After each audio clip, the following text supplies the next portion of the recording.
স্বাগত আজকের বাংলাদেশে। আপনাদের সঙ্গে আছি গোলাম কিবরিয়া। ঈদের আনন্দকে আরও রাঙিয়ে দিতে টেলিভিশন চ্যানেলগুলোতে থাকে নানা আয়োজন। দর্শকরাও আগ্রহ ভরে অপেক্ষা করেন ঈদের অনুষ্ঠানমালা উপভোগের জন্য। তবে আয়োজনের আধিক্যের কারণে আজকাল উঠছে মানের প্রশ্ন। এসব নিয়ে কথা হবে আজকের আলোচনা। কি চমৎকার দেখা গেল। কথা বলতে স্টুডিওতে আছেন ডিবিসি নিউজের অনুষ্ঠান প্রধান পারভেজ চৌধুরী, আছেন সাংবাদিক ও গীতিকার জুলফিকার রাসেল এবং নির্মাতা মাসুদ হাসান উজ্জ্বল। স্বাগত আপনাদের। ঈদের অনুষ্ঠান এখন 3 দিন 4 দিন থেকে ছাড়িয়ে 7 দিনের অনুষ্ঠানমালায় চলে গেছে। প্রায় সবগুলো চ্যানেলেই 7 দিনের অনুষ্ঠান থাকে, এবারও ব্যতিক্রম না। আপনি কি ঈদের অনুষ্ঠান দেখেছেন? এবার কেমন হচ্ছে, মানে আপনার মূল্যায়নটা জানতে চাই সার্বিক, যে যতটুকুই দেখেছেন। আমরা কিন্তু এখন মাঝামাঝি আছি, মানে আরো 3-4 দিন চলবে ঈদের অনুষ্ঠান। পেশাগতভাবে আমার দেখতে হয় বা আমি দেখার চেষ্টা করি, এইটা হচ্ছে যে একই বিষয়, বিষয় বৈচিত্র্য নাই, বিষয় বৈচিত্র্যহীন একই বিষয় প্রতি বছরই হচ্ছে, একই জিনিস নিয়ে প্রতি বছরই ঘুরপাক খাচ্ছে ওরকম একটা। তো সেটার একটা দায়িত্ব আপনার উপরেও যায়, কারণ আপনি অনুষ্ঠান প্রধান ছিলেন বিভিন্ন চ্যানেলে। আপনারা ভিন্ন কিছু চিন্তা কি করেন না? মানে আমাদের ভিন্ন চিন্তার চেয়ে আসলে যেটা আমার কাছে মনে হয়, আমার কাছে না, এই স্বতঃসিদ্ধভাবে এটি বিষয়টা প্রতিষ্ঠাতা পায় এই কারণেই যে বাজার তো ডমিনেট করে। আসলে বাজারের একটা চাহিদা আছে, মার্কেটের একটা লাইন আপ আছে, ওই লাইনে চিন্তা ভাবনা তো করতেই হয় প্রত্যেকটা টেলিভিশনের। কারণ প্রাইভেট টেলিভিশনগুলো এখন নিজের ইনকামটা তো নিজেকেই করতে হয়, ফলে এর বাইরে লাইন আপ যাওয়াটা খুব বেশি পরীক্ষা নিরীক্ষার সুযোগ নাই। খুব অন্তত আপনার এই বড় বড় ফেস্টিভ্যাল গুলাতে আসলে সেটা সম্ভব না, হয়ে ওঠে না ওইভাবে। আচ্ছা, আসলে আমরা যারা সাংবাদিকতার সঙ্গে আছি, বিশেষ করে বিনোদন সাংবাদিকতা যারা করে, তাদের কাছে একটা আমার মনে হয় যে ঈদের অনুষ্ঠানগুলো একটা বড় চ্যালেঞ্জ হয়ে যায়। এতগুলো অনুষ্ঠানমালা, কোনটাকে প্রাধান্য দেওয়া হবে, কতগুলোর কথা উল্লেখ করা হবে, এরকম একটা চ্যালেঞ্জের মুখে পড়েন কিনা আপনারা? আর সেটা পড়লে সেই চ্যালেঞ্জটা কিভাবে মানে মোকাবিলা করেন?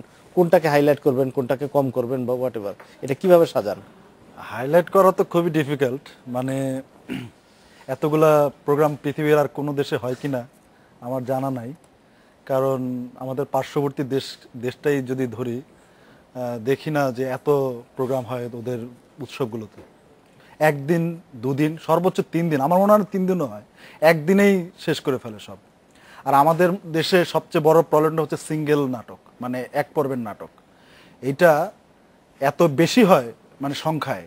কারণ একটা বড় কারণ হচ্ছে প্রত্যেকেই চায় তার একটা ভালো নাটক ঈদে যাক। নির্মাতারা সবাই বসে থাকেন ঈদের সময় ভালো নাটকটা দেবেন। আর যারা করেন, কি বলে, স্পন্সর করেন, তারা সেই সময় কি করেন, যারা সবচেয়ে জনপ্রিয় আর্টিস্ট তাদেরকে নিয়ে কাজ করতে বলেন যে এদেরকে নিয়ে কাজ করেন। তখন দেখা যায় যে যিনি সবচেয়ে জনপ্রিয় তিনি ঘুরে ফিরে বিভিন্ন টিভি চ্যানেলে। এর কারণে আমাদের এখনকার অনুষ্ঠানগুলো হয়ে গেছে মনোটোনাস, মানে বলতে গেলে ঘুরে ফিরে একই রকম নাটক বলেন, মিউজিক্যাল প্রোগ্রাম বলেন, যেই ধরনের প্রোগ্রামই বলেন। ফলে হচ্ছে কি, আমি যদি এখন যদি কোনোটাকে হাইলাইট করতে চাই, তাহলে কিন্তু মানে একই জিনিসই তো সব জায়গায় আছে, কোনটাকে হাইলাইট করবেন আপনি? যদি সব একই জিনিস থাকে, কোনোটা থেকে যদি ব্যতিক্রম হয় তখন না তাকে হাইলাইট করা যায়, এবং সেই ধরনের প্রোগ্রামগুলোকে হাইলাইট করার চেষ্টা করা হয়ে থাকে। এটা সবচেয়ে বড় প্রবলেমের পর হচ্ছে আমাদের পত্রিকাগুলো, যেগুলো ডেইলি বাজারে আসে, প্রিন্টেড যেগুলো। আমরা যারা অনলাইন মানে পত্রিকা করি, তাদের জন্য সুবিধা হচ্ছে একাধারে অনেক কিছু একটা ইয়ের মধ্যে মানে আটানো যায় আর কি। আর বিভিন্ন সময় হয়তো 15 মিনিট পর পর একটা করে চেঞ্জ করা যায়। এটা পত্রিকার জন্য খুবই ডিফিকাল্ট। আমরা তো কোনো না কোনোভাবে ম্যানেজ করি, পত্রিকাগুলো খুব কঠিন। এই জুলফিকার রাসেলের কথা প্রসঙ্গে আসে, উনি বলছিলেন যে অনেক সময় যারা স্পন্সর তারা ঠিক করে দেন যে এই অভিনেতাকে নিতে হবে, অভিনেত্রীকে নিতে। এইটা একটা নাট্যকার হিসেবে বা নির্মাতা হিসেবে আপনারা কি একটা চাপের মুখে পড়েন না, বা চ্যালেঞ্জ, এটা একটা চ্যালেঞ্জ হিসেবে দেখেন কিনা? আমাকে যদি নির্মাতা হিসেবে আমাকে জিজ্ঞেস করা হয়, তাহলে হচ্ছে এই চাপটা আমি নিই না বলে আমার কাজ কম করতে হয়, এটা হচ্ছে বাস্তবতা। হ্যাঁ, আমাকে সবসময় ডাকা হয় না। কিন্তু আপনার ব্যক্তিগতভাবে আপনার কথা না বলে ওভারঅল যদি আমারটা দিয়ে শুরু করলাম, ওভারঅল সিচুয়েশনটা বলছি যে পারভেজের কথা সূত্র ধরে যে একটা মার্কেটে একটা চাহিদা থাকে, একটা ট্রেন্ড থাকে। আমার ওই কথাটা শুনে মনে হলো ট্রেন্ডটা সেট করে কারা? হ্যাঁ, কারণ আমাদের একটা প্রবণতা আছে, আমার মনে হয় যে আমরা যারা দর্শক তাদেরকে মনে হয় খুব আন্ডার এস্টিমেট করি। হ্যাঁ, যে দর্শক এটা চাচ্ছে, দর্শক চাচ্ছে, আপনি কিভাবে জানেন? মানে আপনি দেখাবার আগ পর্যন্ত তো এই জিনিসটা দর্শক দেখেইনি। সো আপনি আসলে কন্টেন্টটা কি বানাচ্ছেন? হ্যাঁ, ওটা যদি আপনি একটা স্ট্যান্ডার্ডে রাখেন, দর্শক ওটাই দেখতে বাধ্য, কিন্তু দর্শক তো নিজে তৈরি করছে না। তাহলে ওইটা যদি আপনি যদি ট্রেনটা ওভাবে সেট করতে চান যে আমি দর্শকের মাথায় এগুলো ইনজেক্ট করতে চাই, যেটা আমার দায়িত্ববোধ, আমার রুচি, আমার সংস্কৃতি দর্শককে প্রভাবিত করতে সক্ষম হবে যে ধরনের কন্টেন্ট দিয়ে, আমি সেটাকেই প্রমোট করতে চাই। হ্যাঁ, সেটা হলে কিন্তু এই আলাপে আমরা বসতেই হতো না আমাদের। সেটা হচ্ছে না। এটা না হওয়ার পিছনে মানে এত কোমলভাবে ব্যাপারটা ডিল করার কিন্তু আসলে কিছু নাই। এটা অনেক বড় রাজনৈতিক ব্যাপারও বটে। হ্যাঁ, মানে রাজনৈতিক ব্যাপার ডেফিনেটলি, মানে পুঁজিবাদ বিকাশের সর্বোত্তম পন্থা হচ্ছে একটা সমাজ ব্যবস্থাকে মেধাশূন্য করা। ওটা যত বেশি কম মেধাবীদের দ্বারা নিয়ন্ত্রিত হবে, তত বেশি পুঁজির বিকাশটা সোজা হবে। হ্যাঁ, এভাবেই হয়। তো সেভাবেই কাজগুলো হচ্ছে। আমরা নিজেরাই বলছি আমাদের ভাল লাগছে না, হ্যাঁ, আবার আমরা বলছি আমরা এটা করতে বাধ্য। তাহলে এটা বদলাবে কিভাবে? আর আমরা বা টকশো কেন করি? পারভেজ ভাই, এই প্রসঙ্গে একটু আমি বলে নিই যে ধরেন দর্শকরা কি দেখতে চায় বা কিরকম অনুষ্ঠান চায়, সেই রকম ফিডব্যাক নেয়ার কোনো কৌশল বা কোনো পন্থা কি আপনাদের আছে? প্রথাগত কিছু কৌশল আছে, দর্শকের ভালো লাগা বা দর্শকের চাওয়া পাওয়ার ইন্ডিকেটর আছে, কিছু প্রচলিত ভাবেই আছে, এবং এইগুলি হচ্ছে এইখানে আসলে আমি বলবো কি, টেলিভিশনের মাঝখানে যদি আমি মনে করি যে টেলিভিশন থাকে বা টেলিভিশনে যারা কাজ করেন, যারা টেলিভিশনে প্রোগ্রাম ডিজাইন করেন তারা থাকেন, তার পাশে আবার দুইটা দিক থাকে, একজন হচ্ছে দর্শক এবং আরেকজন হচ্ছে যিনি বিজ্ঞাপন দেন, বিজ্ঞাপনদাতা। ফলে যে যা হয় যে মানে দর্শকের সাথে টেলিভিশনের সম্পর্কটা কিন্তু একেবারেই আপনার কি বলা যায় যে টেলিভিশনের প্রোগ্রামগুলা ওয়ান কাইন্ড অফ চ্যারিটির মতো হয়ে যায় দর্শকের কাছে। তখন দেখা যায় যে দর্শক কি ভালো লাগলো, দর্শকের ওই জায়গাটা দেখার চেয়ে যিনি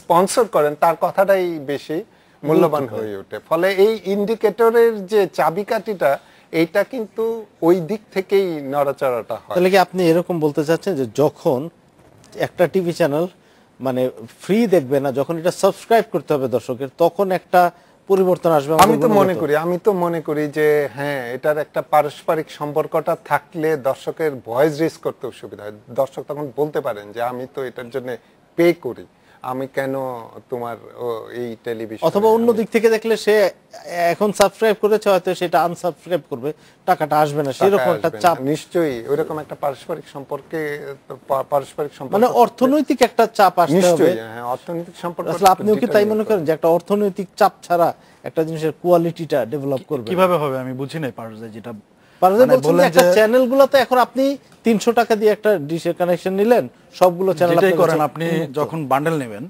ধরেন আপনি বেক্সিমকো চালু করেছে রিয়েল ভিউ, যেটা ডিটিএইচ, আপনি যখন নেবেন তখন তো বান্ডেলই নেবেন।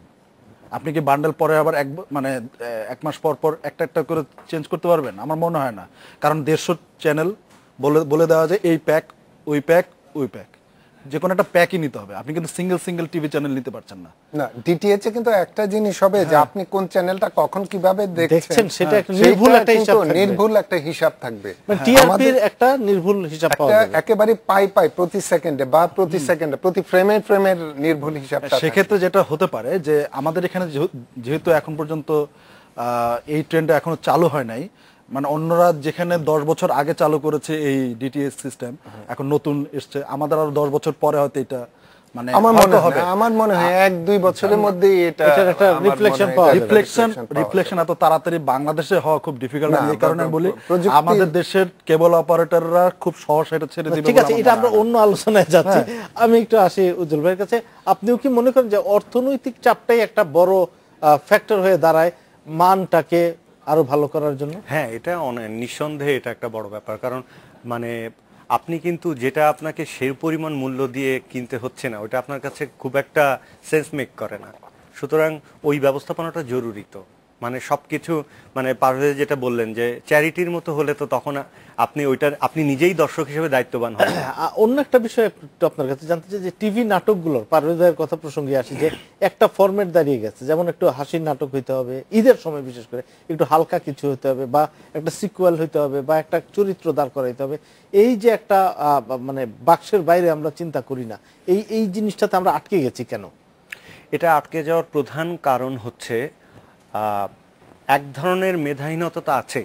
যার যে কাজটি করবার নয় সে যখন করে, ধরেন আপনি একটা কাজ ধরলাম, মানে ধরে নিচ্ছে একজন নির্মাতা, আপনি যথেষ্ট মেধাবী এবং আপনি একটা কাজ করেছেন এবং সেটা জনপ্রিয় হয়েছে।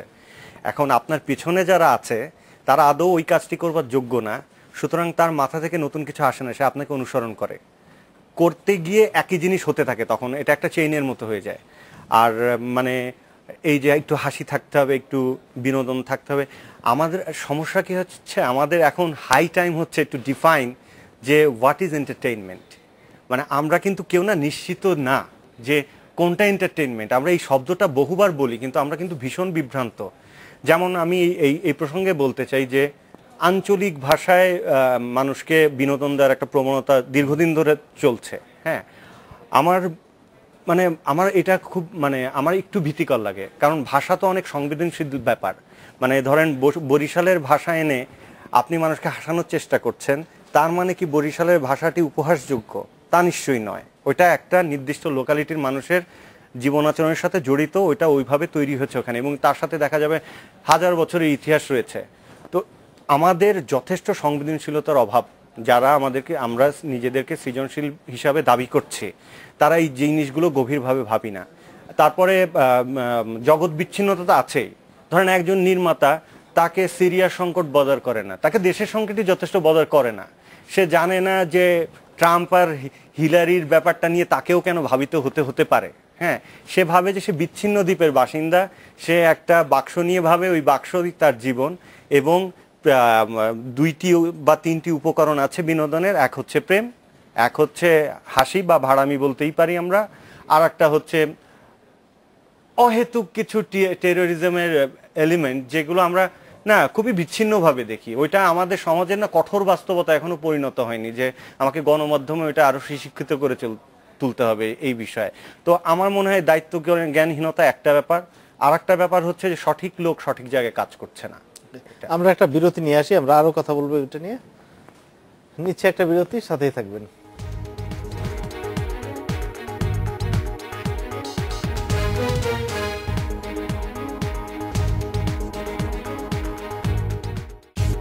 বিরতির পর ফিরে এলাম আজকের বাংলাদেশে। কথা হচ্ছিল বাংলাদেশের নাটকের মান নিয়ে। আমরা দেখি যে একটা কথা প্রায় আলোচনা হয় যে কলকাতার বিভিন্ন সিরিয়ালে আমাদের দেশের দর্শকরা খুব আগ্রহ নিয়ে দেখে, অতটা আগ্রহ নিয়ে আমাদের সিরিয়ালগুলো দেখে না। এটার কি কারণ? আপনার কি মনে হয় কারণটা কি এটার পিছনে? আমি তো প্রথম দিকে আমিও বিভ্রান্ত ছিলাম, বিভ্রান্তি এখনো পুরোপুরি কেটেছে। ব্যাপারটা এরকম না যে কেন দর্শক দেখে, তাহলে কি আমি খুবই নেতিবাচকভাবে নিয়েছিলাম আসলে প্রথমে ব্যাপারটা। পরে আমি না কিছু সিরিয়াল দেখেছি, হ্যাঁ এতে কুটকেচালি থাকে, এগুলো থাকে। এগুলো বাদ দিয়ে একটা ব্যাপার হচ্ছে ওদের যে ঘটনা প্রবাহ, হ্যাঁ সেটা অনেক পারিবারিক বিষয়বস্তু থাকে, আসলে পারিবারিক এলিমেন্ট থাকে। এটাকে এত ব্যাখ্যা করবারও কিছু নেই। যারা দেখেন ওরা জানে যে এটা একটু উচ্চকিত হোক, যাই হোক, কিন্তু পারিবারিক ব্যাপার সেখানে উপস্থিত। হ্যাঁ, আমাদের যেটা সমস্যা হচ্ছে, আমাদের নাটকগুলো আপনি খেয়াল করবেন অনেক বেশি নায়ক নায়িকা নির্ভর। একজন নায়ক থাকবে, একজন নায়িকা থাকবে, ওদের মধ্যে প্রেম হবে এবং ওরা ফেসবুকে কথা বলবে, ওরা হোয়াটসঅ্যাপে কথা বলবে, এটা দিয়ে একটা সময় একটা কান্নাকাটি, একটা হাসাহাসি দিয়ে শেষ হয়ে যাবে। তা মানুষ আসলে পরিবার বিচ্ছিন্ন জিনিস পারিবারিক জীব হয়ে এত নিতে পারে না। এন্ড অফ দ্য ডে সবাই তো পরিবারে বসে জিনিসটা দেখে। হ্যাঁ, কন্টেন্টের জায়গাটা এটা একটা অনেক বড় সমস্যা আমার মনে হয়। দেখবেন যে বিদেশি সিরিয়াল বাংলায় ডাব করে জনপ্রিয় হয়ে যাচ্ছে বাংলাদেশে। হ্যাঁ, কিন্তু দেখবেন ওইটা অনেক ডাইমেনশন থেকে আসলে ঘটনার। যখনই আপনি পারিবারিক বিষয়বস্তু আনবেন তখন পরিবারে 5টা লোক 5 রকম হয়, সুতরাং 5 রকমের ডাইমেনশনে আপনি ঢুকতে পারছেন গল্পে। কিন্তু যখনই দুটো ছেলে মেয়ে কেন্দ্রিক গল্প হবে, হ্যাঁ পৃথিবীতে বহু মহৎ চলচ্চিত্র আছে মাত্র দুজন মানুষকে নিয়ে বা একজন মানুষকে, সেটা অন্য বিষয়।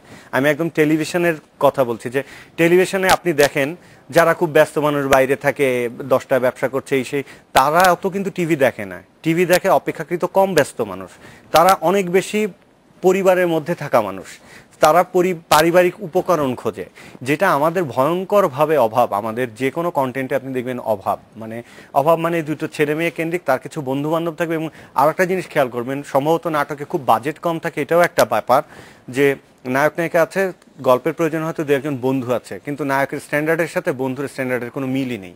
হ্যাঁ, মানে ও কোনো রকম একটা সংলাপ বলতে সক্ষম, বা অনেক ক্ষেত্রে হয় ইউনিটের একটা ছেলেকে দাঁড় করে দিল যে ফোনের ইন্টারকাট আছে, তুমি দিয়ে দাও।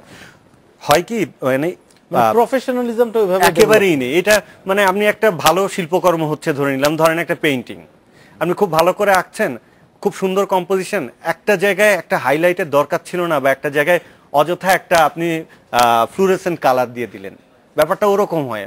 তখন আর শিল্প থাকে না, তখন জিনিসটা পুরোপুরি গুবলেট হয়ে যায়। সেটাই হয় আমাদের কাজগুলোতে। রাসেল, আপনার কাছে একটা অন্য জিনিস জানতে চাচ্ছি, সেটা হলো গিয়ে এখন গান তো শুধু শোনার বিষয় না, অনেকদিন ধরে এই ট্রেন্ডটা চালু হয়েছে যে গানের সঙ্গে মিউজিক ভিডিও অনেক বেশি সেই দিকেও মনোযোগ দেওয়া হয়।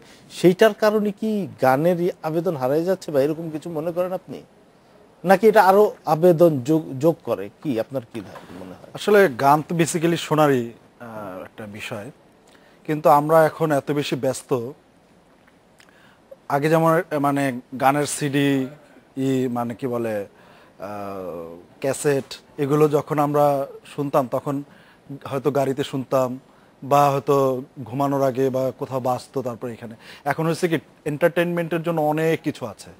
আপনি চাইলে এটা লাইভ গানের অনুষ্ঠান দেখতে পাচ্ছেন, আপনি চাইলেই নাটক দেখতে পাচ্ছেন, আপনি চাইলেই যে কোনো জিনিস, মানে এন্টারটেনমেন্টের প্রচুর জায়গা তৈরি হয়েছে। আর একটা ব্যাপার হয়ে দাঁড়িয়েছে যে আপনার মার্কেটটা পাইরেসির কবলে পড়ে সব ধ্বংস হয়ে গেছে। মানে এখন পাইরেট, মানে আপনি যখন একটা গান বিনামূল্যে অনলাইনে পেয়ে যাবেন, আপনি যখন সেটা MP3 ফরম্যাটে শুনতে পারবেন, তখন কেন একটা সিডি বা মানে কি বলে দোকান থেকে কিনবেন? যখন এটা কেনা বন্ধ হয়ে গেল, তখন অডিও ইন্ডাস্ট্রিও বিপাকে পড়লো।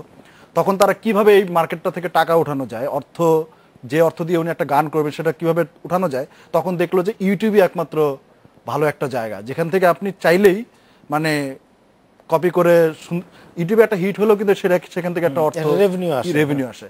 কিন্তু একটা অডিও আপনি ছেড়ে দিলেন, সাথে সাথে সেটা কপি হয়ে সারা ইয়েতে চলে যায়। ভিডিও কপি হচ্ছে না তা না, ভিডিও কপি হচ্ছে, কিন্তু অডিওটা যেরকম আপনি পুরো একটা অ্যালবামে 8টা গান একসাথে কপি হয়ে যাচ্ছে। আর এখানে যেটা হচ্ছে, একটা একটা করে গান এখন তৈরি হচ্ছে, একটা করে ভিডিও হচ্ছে, ইউটিউবে দিয়ে দিচ্ছে, এবং একটা গান হয়তো কোনো একটা মোবাইল অপারেটর, মানে যেখান থেকে কন্টেন্ট মানে হয়, সেখান থেকে একটা রেভিনিউ আসে, মাধ্যমে বা ইভেন ডাইরেক্টও এখন হচ্ছে। যেমন ধরেন কোন একটা মিউজিক একটা চ্যানেলই করে ফেলছে হয়তো কোনো মোবাইল কোম্পানি, সেখান থেকে ডাইরেক্ট হয়তো রেভিনিউ কোম্পানিগুলো পাচ্ছে। মানে এগুলো হচ্ছে এখন এই অনলাইনে ভিত্তিক এই গানগুলো প্রচারের কারণে। এই যে ভিডিও অ্যালবাম গুলো, সেগুলো তো টিভি চ্যানেলে দেখানো হয়, সেইটা থেকে কি মানে সেটার কি কারণ? কোনটা? এই যে মিউজিক ভিডিও গুলো টিভি চ্যানেলগুলোতে দেখায়, এটা না হলে আপনি কেন একটা ভালো গান যদি আপনি না দিতে পারেন মানুষকে, এখন মানুষ কি করে, গল্পটাও তো এখানে ওই ভিডিওর মাধ্যমে দেখতে পায়, ফলে কি হয়, তার আগ্রহটা বাড়ে। এই আগ্রহটা বাড়ার কারণে সে ওই গানটা ওয়েলকাম টিউন করে বা রিংটোন করে, ফলে ওখান থেকে একটা মানে অর্থ আসে। অর্থ তো এখানেই জড়িত, সব জায়গায় আপনি যদি অডিও ইন্ডাস্ট্রির মানে মাঝখানে, এখন কিন্তু একটু চাঙ্গা হচ্ছে, মাঝখানে যে নষ্ট হয়ে গিয়েছিল এই অর্থের অভাবের কারণে, কিন্তু সবকিছুই ঘুরে ফিরে একটা অর্থনীতি হয়ে দাঁড়ায়। পারস ভাই, এই যে অর্থনীতি বিষয়ে আবার আপনার কাছে আসছি, সেটা হচ্ছে যে একটা অভিযোগ দর্শকদের কাছে আসে যে ঈদের অনুষ্ঠান দেখতে গেলে বিশেষত যে বিজ্ঞাপনের ফাঁকে ফাঁকে নাটক, নাকি নাটকের ফাঁকে ফাঁকে বিজ্ঞাপন, এরকম একটা অভিযোগ শোনা যায়। কিন্তু আবার এটাও সত্যি যে বিজ্ঞাপন তো জরুরি টেলিভিশন চ্যানেলগুলোর সার্ভাইভ করার জন্য। তো এই দুটোর মধ্যে একটা ব্যালেন্স কিভাবে করা যায়, সমন্বয় কিভাবে করা যায়? এই সমন্বয় আসলে এই ডিবেটটা না, এটা আমি এই ডিবেট তো চলছেই, এবং এই যে দর্শকরা অভিযোগ করেন, এটা অভিযোগ না, এটা সত্যি কথাই যে বিজ্ঞাপন বেশি হয়ে যাচ্ছে। কিন্তু আপনার অনেক টেলিভিশন, অনেক প্রতিযোগিতা, এর মধ্য থেকে আসলে এইটার সমাধান মানে টেলিভিশন কর্মী হিসাবে আমার কাছেও না, অনেক সময় ধরাছোঁয়ার বাইরে থাকে যে এটার সমাধান কি হবে, কিন্তু এটার সমাধান তো থাকবে নিশ্চয়ই, আর থাকতে হবে, বের হতে হবে। এই চক্র থেকে বের হতে হলে কন্টেন্টকে ডেভেলপ করতে হবে। কন্টেন্ট ডেভেলপ ছাড়া আসলে কোনো কন্টেন্ট ডেভেলপমেন্ট কিভাবে হবে বলেন তো? প্রত্যেকটা টিভি এখন নিউজও আছে, ইও আছে, কি বলে প্রোগ্রাম না, প্রত্যেকটা না, অনেক টেলিভিশন চ্যানেলে অলমোস্ট 90% চ্যানেল মানে মিক্স চ্যানেল। মানে আমাদের দেশে কিন্তু বিশেষায়িত চ্যানেল শুধুমাত্র নিউজ। আমার তো ঈদে এসে যা মনে হচ্ছে নিউজ চ্যানেলকে প্রোগ্রাম চ্যানেল মনে হচ্ছে আসলে, মানে প্রত্যেকটা নিউজ চ্যানেলে। এটাও কেন হচ্ছে? এইটা হচ্ছে আপনার এই যে পথিক তুমি কি পথ হারাইয়াছ, মানে এইটা আমার কাছে মনে হচ্ছে যে নিউজ চ্যানেলের সাথে যারা জড়িত প্রোগ্রাম কেন হচ্ছে, এটা কি নিউজ কন্টেন্ট ভ্যালু হিসাবে কি নিউজের শক্তি কম? তা তো না, কিন্তু হচ্ছে কেন এই প্রশ্নটা না আমারও আছে। যে আমরা দেখেছি কোন কোন চ্যানেল বিরতিহীন নাটকের একটা মানে চেষ্টা চালাচ্ছে যেন দর্শক ধরে রাখার জন্য, ওইটা কতটা ফলপ্রসূ হয়? ওটা ফলপ্রসূ আমার কাছে মনে হয় না ওইভাবে হবে। বিরতিহীন নাটক আপনি একটা দেখাতে পারেন, আর বিরতিহীন কিন্তু কমার্শিয়ালের জন্য বিরতিটা তো দেখানো হয় না, বিরতিহীনটা দেয়া হয় দর্শকের রিলিজ করার জন্য। এখন বিরতিহীন 1 ঘন্টা 1.5 ঘন্টা আপনার, তাও তো দর্শক তো ওইখানেও আপনার মানে মেন্টালি খুবই অবস্টাকলের মধ্যেই থাকেন। আমার মনে হয় যে কন্টেন্টটাকে ডেভেলপ করতে হবে। নাটক ভালো না করলে আপনার বিরতিহীন নাটক বা যে কোনো অনুষ্ঠান, নিশ্চয়ই। আর আরেকটা ব্যাপার হচ্ছে যে কোনো নাটক দেখবেন আমাদের দেশের টাইমিংটা এরকম, সব একসাথে শুরু হয়, মানে 9টা 10টা 11টা 12টা একটা ভাগ করা আছে। পিক আওয়ার তো আসলে নির্দিষ্ট সেই সময়টাতে না, ধরেন ওই 8টা থেকে একটা নিউজ হবে, বা 7টা থেকে 7:30টা একটা নিউজ হবে, 7:30টা থেকে অনুষ্ঠানটা হবে। মানে যেহেতু মিক্সড চ্যানেল, এই কারণে এখন কেন মিক্সড চ্যানেল একটা এন্টারটেনমেন্ট চ্যানেলে নিউজটা জুড়ে দেওয়া হয়। একজন সাংবাদিক হিসেবে আমি মনে করি যে মানুষ এখনকার যারা করেন তারা পাওয়ার মনে করেন নিউজটাকে, মানে যে কোনো চ্যানেল নিউজটা যদি করেন তাহলে তিনি মনে করেন যে এটা একটা পাওয়ারফুল বিষয়। কিন্তু আলটিমেটলি অর্থনৈতিকভাবে নিউজ চ্যানেলও যেমন কি বলে গুরুত্বপূর্ণ, আবার ওদিক থেকে প্রোগ্রামের চ্যানেলগুলো আপনি বলছেন বিশেষায়িত চ্যানেলের দরকার। আমরা এই ব্যাপারে আলোচনা করবো, আরো একটা বিরতি নিয়ে আসি, আবারও একটা বিরতি নিচ্ছি, সঙ্গে থাকবেন।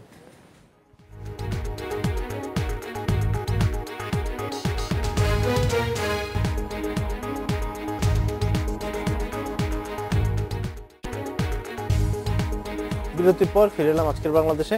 এতক্ষণ যা আলোচনা হলো তা থেকে একটা জিনিস পরিষ্কার, আমরা যতই আলোচনা করি ঈদের অনুষ্ঠান মালা নিয়ে, অনুষ্ঠান বলতে আমরা বুঝি আসলে নাটক। এটাই কি মানে নাটক ছাড়া কি আর কোনো অনুষ্ঠান প্রাধান্য পায় না? এবার ঈদে প্রায় কত 600-র বেশি নাটক হয়েছে, সবগুলো টিভি চ্যানেল মিলিয়ে 7 দিন ব্যাপী আয়োজনে থাকবে। তো নাটক মোটামুটি 98 বা 99% জায়গা দখল করে থাকে আমাদের অনুষ্ঠানে। এই অবস্থা কেন, আপনি কি মনে করেন? এটা হচ্ছে আমার এই মোটামুটি আমার কর্মজীবনের অভিজ্ঞতাতে আমি দেখেছি যে আমার সুযোগ হয়েছে কয়েকটা নন ফিকশন করার ডিরেক্টর হিসেবে। করতে গিয়ে আমি পার্থক্যটা ভালো বুঝেছি। নন ফিকশন হচ্ছে আপনার অনেক হিসাব নিকাশের ব্যাপার থাকে, ওটাকে জনপ্রিয় করার জন্য, ওটাকে গ্রহণযোগ্য করার জন্য অনেক মেধা ব্যয় করতে হয়, নাটকেও মেধা ব্যয় করতে হয় অনেক, দুটার কোনো কম্প্যারিজন চলে না। কিন্তু বিষয়টা হচ্ছে ওটা অনেক সময় সাপেক্ষ, ওটা অনেক প্রিপারেশনের ব্যাপার, একটা সঠিক প্রোগ্রাম ডিজাইন করা। নাটক হয় কি, নাটক তো আমরাই সহজলভ্য করে ফেলেছি। নাটকটা কি একটা ফরম্যাটে পড়ে গেছে, একটা ফরম্যাটে যে দুটো নায়ক নায়িকা থাকবে, ফেসবুক নিয়ে হোয়াটসঅ্যাপ নিয়ে একটু কথা বলবো, ওদের একটা ক্রাইসিস হবে, তারপরে হাসি বা দুঃখ কোনো একটা দিয়ে শেষ হয়ে যাবে।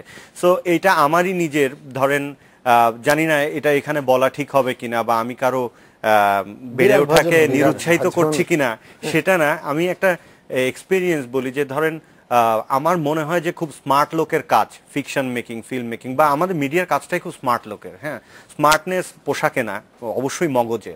তো হয় কি, অনেকে শিক্ষানবিশ হিসেবে কাজ করতে আসে আমার এখানে, মানে শিক্ষানবিশ হিসাবে এসে সে অ্যাসিস্ট্যান্ট হওয়ার আর যোগ্যতা প্রুভ করতে না পারার কারণে বাদ পড়ে। তারপর কিছুদিন পর দেখি তার পরিচালনায় অমুক চ্যানেলে নাটক, হ্যাঁ, এবং সে নাটকটা তারপরে দেখি তার 8টা নাটক 10টা নাটক। তখন আমারই মানে সন্দেহ জাগে এটা কিভাবে সম্ভব হলো, মানে সে তো আমার শিক্ষানবিশ থেকে উত্তীর্ণ হয়ে আমার অ্যাসিস্ট্যান্টই হতে পারেনি, তাহলে সে ওখানে গেল কি করে? গেল হচ্ছে ওই যে ফরম্যাট, এবং আমাদের কিছু ভালো সিনেমাটোগ্রাফার তৈরি হয়েছে আজকাল, তাদের উপর নির্ভরশীল হয়ে আর গল্প তো লেখা লাগছে না। আমি একদম নায়ক নায়িকাকে আমি জেরা করেছি কয়টা নাটকে গল্প থাকে, মানে 90% নাটকে কোনো গল্প থাকে না, স্ক্রিপ্ট থাকে না আর কি, হাতে কাগজটা থাকে না। তাকে বলা হয় বিষয় এই, আপনি কথা বলেন। তো ওর মাথা দিয়ে যা আসে, দেখবেন যে কালকেই আমি একটা নাটক দেখছিলাম, বিজ্ঞাপন বিরতির আগ পর্যন্ত নায়ক এবং নায়িকা একটি মাত্র শব্দের উপর 5 মিনিট কথা বললো, কারণ সে তো আসলে গল্পকার নয়। তাকে বলা হয়েছে এই বিষয়ের উপর আপনি কথা বলেন। এখন ওই ঘুরপাক খাচ্ছে একই জায়গায়। গল্পকার হলে ওই কথাটা ডালপালা গজাতো, আমার দেখতে ভাল লাগতো, কিন্তু ওই ঘুরপাক, আমি বুঝলাম এটার কোনো চিত্রনাট্য নেই। তো এখন যখনই জিনিসটা সহজলভ্য হয়ে গেল, এবং গত 10-15 বছর আপনি খেয়াল করলে দেখবেন যে অভিনয় যে একটা প্রশিক্ষণপ্রাপ্ত মানুষের কর্ম, সেটি কিন্তু আর নাই, বা চিত্রনাট্য যে একজন রীতিমতো লেখকের কাজ এটি করা, সেই কনসেপ্টটা ধ্বংস হয়ে গেছে। এখন আপনাকে যদি বলি যে আপনি ভাই কালকে একটা অপারেশন থিয়েটারে গিয়ে আপনাকে একটা সার্জারি করতে হবে, আপনি তো করবেন না। আমাদের নাটকের ইন্ডাস্ট্রিতে এখন অনেক বড় হয়েছে, অনেক টাকার লোক নিয়ে আছে এখানে। এরকম আনপ্ল্যান গ্রোথ যদি হয় তাহলে তা আলটিমেটলি এই ইন্ডাস্ট্রির জন্য এটা একটা ভয়াবহ। আমি এটার সাথে একটু যুক্ত করি। আমি দুজনের কাছে প্রশ্ন করতে চাই। একটা হচ্ছে পারভেজের কাছে জিজ্ঞেস করতে চাই, এই যে আপনারা যখন প্রোগ্রাম ডিজাইন করেন, এই ধরেন কোনো নাটক কিনলেন, আপনারা হয়তো 20টা নাটক কিনবেন। এই 20টা নাটকে যখন আপনারা প্ল্যান করেন, নিশ্চয়ই 3 মাস আগে বা 4 মাস আগে প্ল্যানটা করতেই হবে। তাহলে এই নাটকগুলো তৈরি হয় ওই 3 মাসের মধ্যে, ঠিক আছে? এবং প্রত্যেকটা টিভি চ্যানেল অলমোস্ট এই 3 মাসের মধ্যেই ঈদের নাটকগুলো তৈরি হয়। তাহলে 600টা নাটক অলমোস্ট তৈরি হয় ওই 3 মাসের মধ্যে। তাহলে এই 3 মাসের মধ্যে আপনারা যখন নাটক তৈরি করেন, একই মানে গল্পকার বা একই নিয়ে তো নিশ্চয়ই তৈরি হয় না। তৈরি হয় একজন সিনেমাটোগ্রাফার বা একজন ক্যামেরাম্যান বা যারা যারা ভালো, এর মধ্যে কয়জন আছে, মানে ধরেন 50 জন আছেন ক্যামেরাম্যান, ভালো ক্যামেরাম্যান, সেই 50 জন কি ঘুরে ফিরে এই 600 নাটক করেন?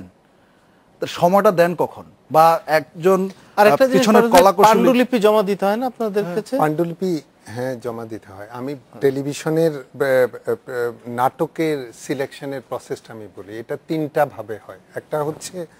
একটা প্রসেস হচ্ছে পারচেজিং, মানে আপনি মেকার রেডি প্রোডাক্ট আপনি কিনে নিলেন, দেখালো যে আপনার পছন্দ হলে আমি কিনলাম, আমাকে দেখালো।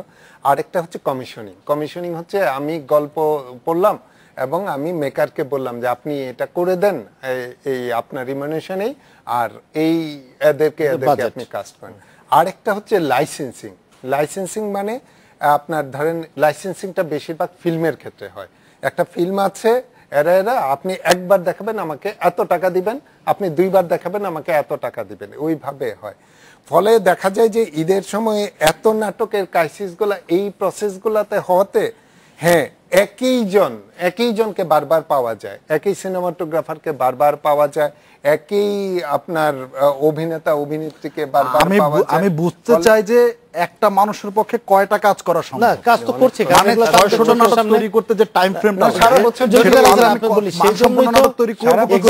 সেই জন্যই তো এই আলোচনা যে আসলে এত অল্প সময়ে একই লোক ঘুরে ফিরে, সেটাই কথা হচ্ছে। সারা বছরই ইন্ডাস্ট্রিতে কিন্তু একই সাইকেল। এটা হয় কি, কারখানায় যেরকম ধরেন একই ছাঁচের মধ্যে পণ্য উৎপাদন হয়, সেভাবে নাটক হচ্ছে। আচ্ছা, ওই ফিকশন নন ফিকশনে আবার যাই। পারভেজ বলছিলেন আপনি যে এটার কেন এই চ্যালেঞ্জটা বাংলাদেশে, আপনার ফিকশনটা কেন নাটক প্রাধান্য বিস্তার করে টেলিভিশনগুলোতে, যেটা হয়েছে যে আমি একটু শুরুর দিকের কথা বলি। প্রাইভেট টেলিভিশনের শুরুর দিকটা বা সূতিকাগার মূলত 21শে টেলিভিশনকে ধরা হয়। 21শে টেলিভিশনে আপনি লক্ষ্য করলে দেখবেন যে ওইখানে শুরুটা হয়েছিল যে নন ফিকশনটা ইনহাউস করা হতো, মানে টেলিভিশন নিজে ডেভেলপ করতে, নিজেদের প্রডিউসার দিয়ে, নিজেদের ডিরেক্টর দিয়ে। আর নন ফিকশনটা করা হতো কি, কমিশনিং করা হতো বা লাইসেন্সিং করা হতো বা পারচেজিং করা হতো। ফলে এই টেলিভিশনকে কেন বাইরে যে ইন্ডাস্ট্রিটা ডেভেলপ করে, এটা নাটককে ঘিরেই ডেভেলপ হয়। ফলে এইখানে দেখেন একজন ডিরেক্টর, সে ডিরেক্ট করছে একটা নাটক, একজন প্রডিউসার একটা নাটক প্রডিউস করছে, সে সাথে সাথে একটা নাটক প্রডিউস করছে, সাথে সাথে আবার এই টিমে 6-7 জন ডিরেক্টরকেও প্রডিউস করছে। ফলে দেখা যায় যে এখন ওভারফ্লো হচ্ছে ফিকশনের ডিরেক্টর বলেন বা প্রডিউসার বলেন, এর ফলে ওরাও যখন ওভারফ্লো হতে হতে ইন্ডাস্ট্রিতে সে কন্ট্রিবিউট করছে, এবং এই কন্ট্রিবিউশনের ফলে দেখা যাচ্ছে যে এখন যে যাই চিন্তা করে আপনার নাটক নিয়ে চিন্তা করে, টেলিফিল্ম নিয়ে চিন্তা করে, নাটক নিয়ে চিন্তা করে, নন ফিকশন নিয়ে এত কেউ চিন্তা করে না। এখানে ইন্ডাস্ট্রিটা ওইভাবে ডেভেলপ করে এখানে ওইভাবে ডেভেলপ, যেটা ডেভেলপ করেছে নাটকের, সেটাও কি মানে সেটাও কি প্রশিক্ষণটা সেইভাবে হচ্ছে নাকি গুরুমুখী বিদ্যায় আছে? গুরুমুখী বিদ্যায় আছে, পরম্পরায় আছে। আমি রাসেলের কাছে একটা প্রশ্ন রেখে বিরতিতে যাব, সেটা হচ্ছে যে আপনি তো গান লেখেন, গীতিকার, এটাও একটা ক্রিয়েটিভ কাজ, নাটক তৈরিও ক্রিয়েটিভ কাজ। আমরা জানি যে পৃথিবীর বিভিন্ন দেশে ক্রিয়েটিভ রাইটিং এর উপরেও কোর্স করায়, আমাদের দেশে আছে কিনা আমার জানা নাই। তো এই যে গান লেখা, এটা আপনার তো হয়তো আমি জানি না সহজাতভাবে এসছে, এটাও কি একটা শেখানোর কোনো ফরম্যাট আছে? এটা আমি উত্তরটা নেব বিরতির থেকে এসে। একটা বিরতি নিয়ে নিচ্ছি, আবার একটা বিরতি নিচ্ছি, সঙ্গেই থাকবেন।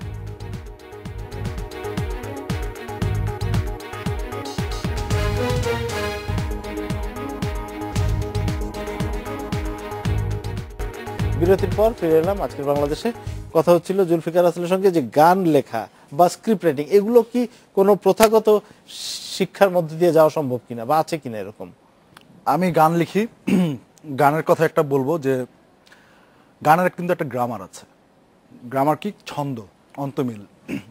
এই ছন্দ এবং অন্তমিল নিয়ে ভাবে এরকম লিরিসিস্ট খুবই কম। আমি একজনকে পেয়েছি খুব লাকিলি, মোহাম্মদ রফিকুজ্জামান, যিনি এটা নিয়ে কাজ করেন। ওনার একটা বইও আছে, আধুনিক বাংলা গান রচনা কৌশল ও শুদ্ধতা। আমি এটার নিয়মিত পাঠক, যখন আমার সময় পাই তখনই পড়ি। মানে এই নয় যে আমি জানি না, আমি জানি, তারপর আরো সমৃদ্ধ হতে চাই বলেই পড়ি। এবং আমি মাঝে মধ্যে ওনার বাসায় যাই, বাসায় গিয়ে আরো কিছু শিখি। তো এখন এই শেখার প্রবণতাটা তো নতুন প্রজন্মের মধ্যে থাকতে হবে। উনি এখন কি হয়েছে, এখন গানটা লিখে হিট হতে চাচ্ছে, মানে ওর যে শুদ্ধ মানে গান লিখবে সেই প্রবণতাই তো নাই। আপনি নিজে চিন্তা করেন যে রবীন্দ্রনাথের একটা গানও গ্রামারের বাইরে নাই, নজরুলের একটা গানও গ্রামারের বাইরে নাই। মানে প্রত্যেকটা তো একটা কাঠামোর মধ্যে আছে। তো ফলে আমরা যারা নতুন প্রজন্ম, তাদের কাছ থেকে তো এটা আশা করতে পারি যে যেহেতু এটা ক্রিয়েটিভ একটা ব্যাপার, সেই গ্রামারটার মধ্যে থেকে তারপর ক্রিয়েটিভিটিটা।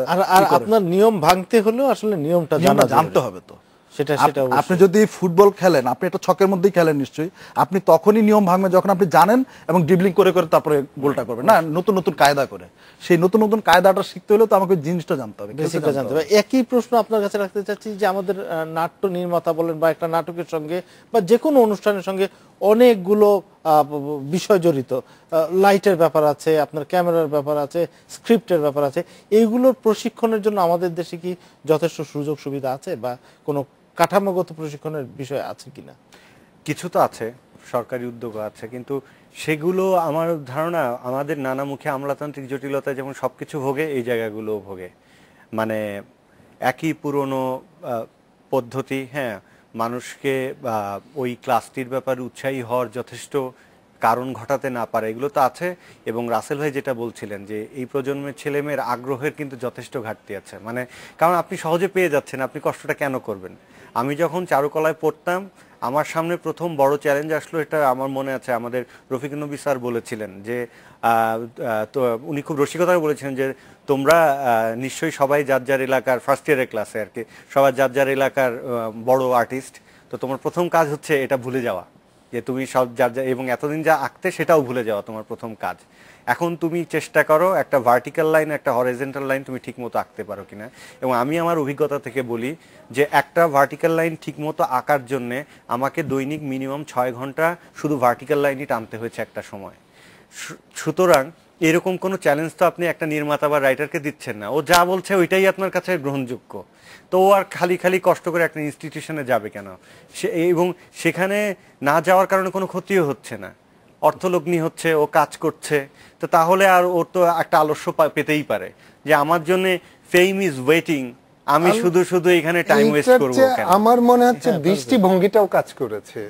দেখেন আমাদের দেশে অভিনয় করাটাকে পেশা হিসাবে তো এখনো, আমি জানি না অভিনয়ের সাথে জড়িত তারা ভালো বলতে পারবেন, যে সমাজ বলেন বা পরিবার বলেন বা পারিপার্শ্বিক মানুষ, বন্ধু স্বজনরা কিভাবে দেখে।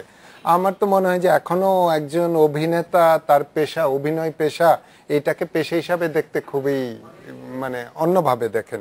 আমি একটা অ্যাড করি, আপনি যখন অভিনয় শিল্পী শুধু বা একজন শুধুই সঙ্গীত শিল্পী, আপনি যখন একটা ব্যাংকের ক্রেডিট কার্ড নিতে যাবেন বা কোথাও যাবেন, তখন আপনার যে কাগজপত্র জমা দিতে হয় সেটাই আপনি দিতে পারবেন না। হ্যাঁ, এটা খুবই মানে কারণ আপনার কোনো বাড়ি ভাড়া নিতে পারবেন না, কিছুই করা যাবে না। আমি আপনার একটা কথা বলি, দুইটা জিনিসের আমি মনে করি যে এখনো চর্চার জায়গাটা আছে। যেমন নাট্যকলা সাবজেক্টটা আছে, মিউজিকের সাবজেক্টটা আছে, কিন্তু আপনি নিজে চিন্তা করেন বাদ্যযন্ত্রের আছে, আপনার লাইটসের আছে, মানে ফলে যেটা হয়েছে যে আপনার ওরকম যিনি লাইট ডিজাইন করেন তার ক্ষেত্রেও এটা প্রযোজ্য, যিনি ডিরেকশন দেন তার ক্ষেত্রেও এটা প্রযোজ্য। ফলে এই যে এটাকে সমাজ ভাবেন বা রাষ্ট্র ভাবেন, এটা পাগলামি ভেবে নেয় যে পাগলামি। ফলে এইখানে এটা তো একটা বিশাল, এটা তো একটা বড়, এখনো এটা কিন্তু একটা গুরুমুখী বিদ্যা হিসেবে আছে যে এখান থেকে সরতে হবে এবং এখানে যথাযথ প্রশিক্ষণের দরকার আছে, শিক্ষার দরকার আছে, লেখাপড়ার দরকার আছে, ভাবনার দরকার আছে, একটা লাইনে তো তাকে এগোতে হবে। ফলে অ্যাজ হোল ইন্ডাস্ট্রিটা না ওই দিকে যেতে হবে। যারা এটার ভিতর থেকে কাজ করেন তাদেরকেও ভাবতে হবে, তার যথাযথ ট্রেনিং দরকার, তার ডেভেলপমেন্টের দরকার আছে, প্রতিনিয়ত ডেভেলপমেন্ট। কিছু আপনাকে একটা তথ্য দিই গুরুমুখী বিদ্যার। প্রশ্ন হলো বিদ্যাটা বুঝলাম এখনো গুরুমুখী হয়ে আছে, আমার প্রশ্ন হচ্ছে গুরু কারা? হ্যাঁ, আমি এরকম অনেক গুরুকে যিনি রীতিমতো প্রতিষ্ঠিত, সে এখনো জানে না কোনটাকে স্ক্রিপ্ট বলে, কোনটাকে স্ক্রিন প্লে বলে, আর কোনটাকে স্টোরি বোর্ড বলে, এবং কোনটা কোন সময় লাগে। হ্যাঁ, আপনি কিন্তু একটা স্ক্রিপ্ট নিয়ে শুটিং এ যেতে পারেন না, ওটা নট ফর ইউ। আপনি যদি ডিরেক্টর হয়ে থাকেন ওটা আপনার জন্য, আপনাকে স্ক্রিন প্লে নিয়ে তার আগে তো আপনাকে জানতে হবে এইটার মধ্যে পার্থক্য কি। এখন এই গুরুটি যখন প্রশিক্ষণ দিচ্ছেন তার এক সাগরেদকে, সে তার থেকেও কম জানছে, সেই সাগরেদ থেকে আর একটা সাগরেদ যখন তৈরি হচ্ছে সেও তার থেকে কম জানছে।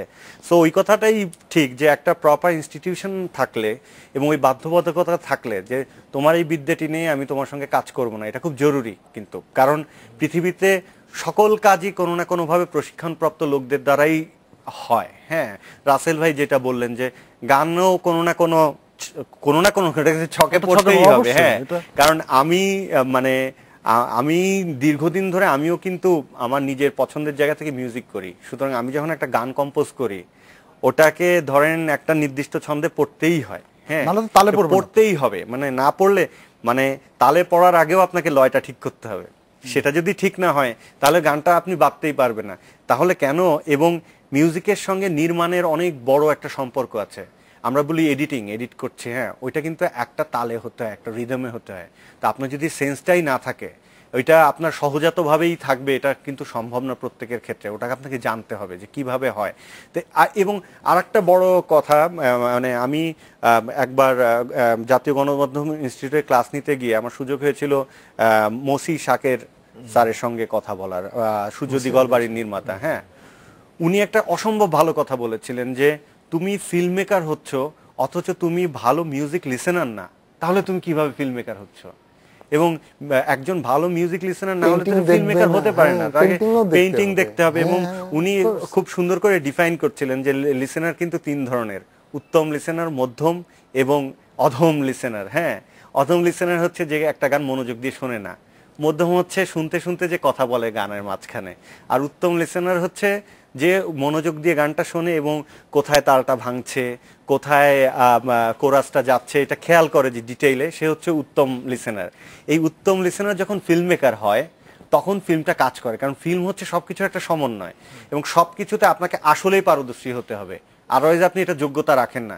তা এই লোকগুলো কারা? গুরুর কথা বারবার বলছেন বলে আমার ভাবছিলাম যে গুরুটা আসলে আমাদের এখানে তো সেটাই। আমি একটা কথা বলি, সেটা হচ্ছে যে কিছু কিছু জিনিস না হয় শেখা যায়, কিন্তু আপনি উপন্যাস কিভাবে লিখবেন আপনার যদি উপর থেকে মানে নিজের ভিতরে না থাকে, আপনি কবিতা কিভাবে লিখবেন, এটা কি শেখানো যায়? এগুলো শেখানো যায় না, এগুলো সেটাই বলছিলাম যে ক্রিয়েটিভ রাইটিং এখন কিন্তু একটা জিনিস, এটা তো একটা তাড়না তো শেখাতে হবে। আরেকটা বিষয়, আমরা শেষ পর্যায়ে চলে এসেছি, ক্রিয়েটিভিটির বিষয়ের মধ্যে তো একটা বাঁধনহারা বলগাহীন বিষয় থাকে ভাবে, কিন্তু এটা এখন আর এই সময়টা নেই। এখন প্রফেশনালিজমের সময়, মোর টেকনোলজি ডেভেলপ হচ্ছে। আমি আজকে এখন যে ব্রডকাস্ট মিডিয়ার টেকনোলজি দেখে রাতে ঘুমাতে যাব, সকালে উঠে দেখবো এটা। আমরা একদম শেষ পর্যায়ে চলে এসেছি, আমরা আজকে শেষ করছি। ধন্যবাদ আমাদের স্টুডিওতে আসার জন্য। এই ছিল আজকের বাংলাদেশ। দেখা হবে আগামী রোববার এই সময়। শুভরাত্রি।